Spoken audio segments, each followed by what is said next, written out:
18 কোটি জনতার মাঝে আমি কিছু কথা। আমি সাধারণ একটা ব্যক্তি। প্রেসিডেন্ট জিয়া রহমান আমার চোখের সামনে মারা গেছে। আমি ছোট ছিলাম, আমি কখনো কিছু বলতে পারিনি। প্রেসিডেন্ট জিয়া রহমানের পিছনের দুর্দিনের তার কর্মকাণ্ড বেহেত আমি আজকে আমার মন বলল আমি তো চলে যাব, আল্লাহ আমাকে ডাক দিবে, আমি তো মরে যাব। জিয়া রহমান আমার বাবার মতো ছিলেন। তিনি আমাকে ছাতুরগুড়ি বিলাতি দুধ খাওয়াইছেন, তক্তা বিস্কুট খাওয়াইছেন। ওই ছাতুরগুড়ি আর আমি আর কখনো পাইনি।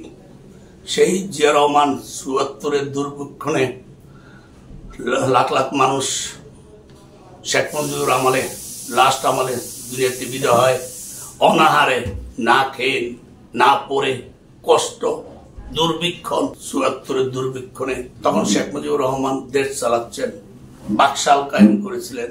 শেখ মুজিবুর রহমান বিষয়ে আমি ওভাবে কথা বলবো না এখন, আমি হয়তো কোনো সময় কথা বলবো। আমি প্রেসিডেন্ট জিয়া রহমানের সূত্রগুলো আমি টেনে আনছি। প্রেসিডেন্ট জিয়া রহমান তার অনেক পরে ক্ষমতা আসেন। ক্ষমতা আসার পরে তার জীবনযাত্রা আমি একটা জিনিস দেখছি। তখন রবিবারে মনে হয় অফিস আদালত বন্ধ ছিল, শিশু বাচ্চাদেরকে নিয়ে তিনি প্রতি রবিবার খেলাধুলা করতেন বাচ্চারা। সেই কথাগুলো আমাদের মনে আছে। জিয়া রহমান খালকাটা কর্মসূচিতে গিয়ে আমার সাথে দেখা হয় চমনির চাঁদপুর কচুয়া চমনিতে। সে আমাকে আপ্যায়ন করছে। জিয়া রহমান সে মৃত্যুবরণ করে আপনার কাজের ডুরি চিটাগাং। আমি তার রক্ত দেখতে পাই। তার ড্রাইভার মনে হয় মারা গেছে ওই মুহূর্তে, আর মনে হয় একটা দারোয়ান মারা গেছে তত সম্ভবত। আমি ছোট ছিলাম। আমি যখন সে মারা যায় আমি পেশাব করতে বইয়ে হাফ পেশাব করছি, ঘরে দৌড়ে চলে গেছি। 4টার আগ মুহূর্তে সে মারা যায় মনে হয়। তখন ঘড়ির এমন হিসাব কিতাব ছিল না। আমি সকল প্রজন্ম যে পরে যেয়ে দেখি তার এই মৃত্যুর লাশের রক্ত। আমাকে ছোট, আমাকে সেনাবাহিনীর লোকেরা বলে বাবু তুমি কোথায় যাও? এখানে যাই দেখতে। আমার সাথে যাইতে যেতে কয়েকটা লোক গেছে, যে আমি রক্ত তার গেটের সামনে দেখতে পারলাম। প্রেসিডেন্ট জিয়া রহমান আমার বাবার ছিল মনে হয়। সারা বাংলাদেশের দেখা যায় জিয়া রহমান খাল কাটা কর্মসূচি প্রথম হাতে নিয়ে বাংলাদেশে এরিদান, চাষাবাদ, পাট শিল্প গুলাতে সবচেয়ে নিজের হাত দিয়ে ধরে মনে করেন যে জনগণের পাশে দাঁড়িয়েছে। ক্ষুধার্ত জীবন, খাল কাটলে সারাদিনে 5 কেজি গম দিত। 5 কেজি গম দিয়ে একটা পরিবার 2-3 দিন চলতে পারত।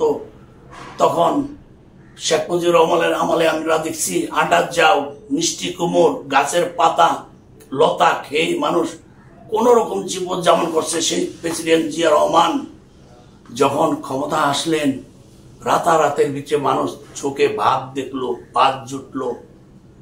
আজকে আপনারা খালকাটা কর্মসূচির কারণে আজকে রাতারাতি ভিতরে যেই দেশ খাইতে পায় না, পড়তে পায় না, ওই মুহূর্তে বাহিরে আমাদের দেশ থেকে চাল বিভিন্ন কিছু আমদানি রপ্তানি এই প্রেসিডেন্ট জিয়া রহমান করা আরম্ভ করলো। লন্ডনে গেল, লন্ডনে যাইয়া ওই দেশের রাজার সাথে সে কথা, যে মন্ত্রীদের সাথে যে কথাবার্তা বলছে, তার সভ্যতা, ভদ্রতা, নর্মতা, তার আচার আচরণ দেখে ওইখানের সরকারেরা তার পুরস্কার প্রাপ্ত করলো ডাইরেক্ট যাওয়ার পরপরই। সে পৃথিবীর ভিতরে সর্ব জায়গায় সব দেশে গেছে। তার এমন একটা সম্মান ছিল, সে আল্লাহ এমন একটা সম্মান দান করছে যেটা নাকি বলার মতন না, বোঝার মতন না। বই বিশ্বে লেখা আছে। আমাদের দেশের বিভিন্ন সাংবাদিক, কলম লেখক অনেকে অনেক কিছু লিখে রাখছেন। আমি সাধারণ মানুষ, অত কিছু আমি জানি না। আমার মোটামুটি জানা মতন গুলো আমি বলতেছি। সৌদি আরব গেলেন, সে ডাইরেক্ট বললেন সৌদি আরবের বিমানে করে নিয়ে গেলেন কি নিম গাছ। পৃথিবীর ভিতরে সৌদি আরবের প্রেসিডেন্ট বলেন আমাকে তো কখনো কেউ এই ধরনের উপহার দেয় না। প্রেসিডেন্ট জিয়া রহমান বিমানতে বের করে নিম গাছ দিলেন। সেই নিম গাছের ছায়ার তলে আজকে লক্ষ লক্ষ হাজিরা ওই নিম গাছের কথা মনে করে। যখন নিম গাছ দেখে তখনই জিয়া রহমানের কথা মনে হয়। জিয়া রহমানের কথা মনে হয়। তখন তাদের সাথে চুক্তি হয়েছিল জিয়া রহমানের সাথে সৌদি আরবের সাথে, যে আমার দেশে যত লোক আছে আপনি না খাড়াবেন। এই প্রথম জিয়া রহমান এই লোকের লোকারান্ত সিরিয়ালে ফ্রি বিষয়, খালি তারা বিষয় দিছে আর লোক চলে গেছে। সিরিয়ালে লাখ লাখ লোক চলে গিয়া এই রাতারাতির ভিতরে রেমিটেন্স কামাই করলো, ডুবাই গেল, আপনার ইরাকের যুদ্ধ লাগিয়ে রয়েছে, সেখানে 9 বছর যুদ্ধ। জিয়া রহমান আপনি সেই যুদ্ধ বন্ধ করার মতন প্রতিশ্রুতি দিয়েছে, সেই যুদ্ধ বন্ধ করে গিয়েছিল। আজকে যে বলেন চীন সম্মেলন এটা কেন করার উদ্দেশ্য?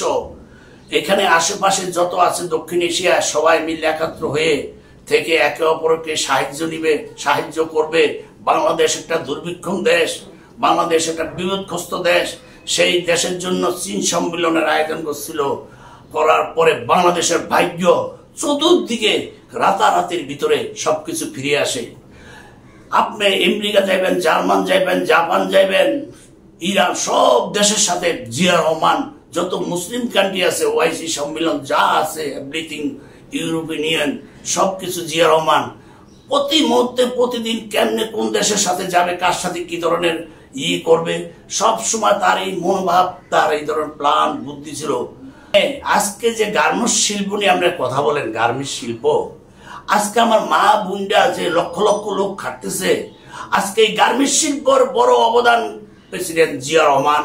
খাল কাটা দেশের উন্নয়নের ফসল জিয়া রহমান, বিদেশের সাথে চুক্তি, যত রকমের বাণিজ্য, সবকিছু জিয়া রহমান। আপনি জিয়া রহমানকে নিয়ে আজকে কিভাবে কথা বলেন? আপনি পেয়েছিস একমাত্র শেখ হাসিনা বলে গেছিল লাস্ট মুহূর্তে যে জিয়া রহমান পাকিস্তানের দালাল।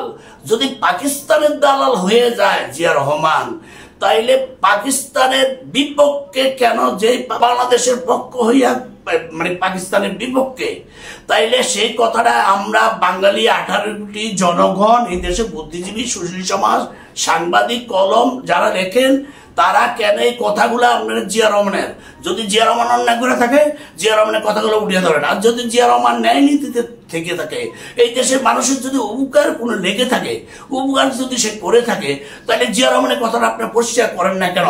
আমাদের দেশের অনেক সুশীল সমাজ স্বার্থকবাজি ভাবে কথা বলেন, ন্যায় নীতি ভাবে কথা বলেন না। অনেক সাংবাদিক ভাইদেরকে বলবো, প্লিজ ভাই, আজ দুনিয়াতে আছেন, কাল থাকবেন না, আপনার সত্য ঘটনাগুলো উড়িয়ে ধরেন, আপনার জীবন মঙ্গল হবে। সাংবাদিক, বুদ্ধিজীবী, সুশীল সমাজ, দেশীয় বিদেশি সবাই কেউ থাকবেন না বাবা, কেউই থাকবেন না, থাকতে আসেন নাই, আপনি চলে যেতে আসছেন, ঠিক আছে? সত্য কথাটা আপনি প্রেসিডেন্ট জিয়া রহমানের সবকিছু আপনার উড়িয়ে ধরতে হইব। জিয়া রহমানের এই যে পাট শিল্প, এই যে ধান শিল্প, এরিধান, এই শিল্পগুলা জিয়া রহমান করেছে। আপনি কোনটা দেখবেন? জিয়া রহমানের এই বাংলাদেশের জন্য মেইন প্রোডাক্ট 10 থেকে 12টা মেইন অ্যাসেট জিয়া রহমান করছে, ঠিক আছে? আমরা তো উরের বাঙালি, 9 দিনে 9 সেকেন্ডে 9 মাসে যুদ্ধ হয়ে গেছে, আমরা টের পাই নেই। আপনারা আজকে বলেন 30 লক্ষ মা বোনের ইজ্জত গেছে। 30 লক্ষ মা বোনের ইজ্জত কারা হয়েছে? 30 লক্ষ না 3 লক্ষ, এই কথাটাও আপনারা ক্লিয়ার করবেন। আর জিয়া রহমান যে মারা গেল, দুনিয়াতে বিদায় হইল, আজ পর্যন্ত বাংলাদেশে মামলা হলো না, এটার বিচার করা হলো না। আমি বাংলাদেশের 18 কোটি জনগণকে বলি, যারা বুদ্ধিজীবী, সুশীল সমাজ আছেন, আপনারা এই জায়গাটা পরিষ্কার করবেন। জিয়া রহমানের মারার পিছনে খলনায়ক কে? এরশাদ সাহেব। হাসিনা বাংলাদেশে আসা 13 দিন পরে কেন জিয়া রহমান মারা যায়? এই কথাটা হাসিনার ফ্যামিলি গোষ্ঠীকে জিজ্ঞেস করতে হবে, ভারতকে জিজ্ঞেস করতে হবে, ভারতের রকে জিজ্ঞেস করতে হবে।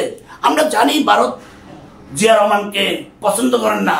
2 বার জিয়া রহমান হারাইছে ভারতরে, একবার হারাইছে ভারতরে, আরেকবার হারাইছে পাকিস্তানরে। এই জায়গাটা আপনি ক্লিয়ার করতে হবে। জিয়া রহমান কত রকমের শক্তিশালী লোক।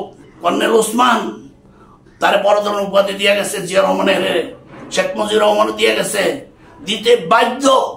কেন? সে তো জেলখানায় যায় আরামে ঘুমাইছে আর খাইছে। আর দেশ স্বাধীন করছে প্রেসিডেন্ট জিয়া রহমান, কালো করতে ঘোষণা দিছে।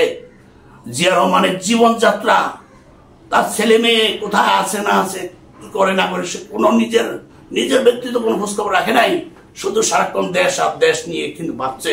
তবে আমি দেশি বিদেশি সাংবাদিক যারা আছেন, আমি আপনাদের প্রতি ক্ষমা চাই, আপনাদের কাছে মাপ চাই। আপনারা প্রেসিডেন্ট জিয়া রহমানের, যদি আপনার মানুষ হয়ে থাকেন, প্রেসিডেন্ট জিয়া রহমানের কথাগুলো ক্লিয়ার করবেন।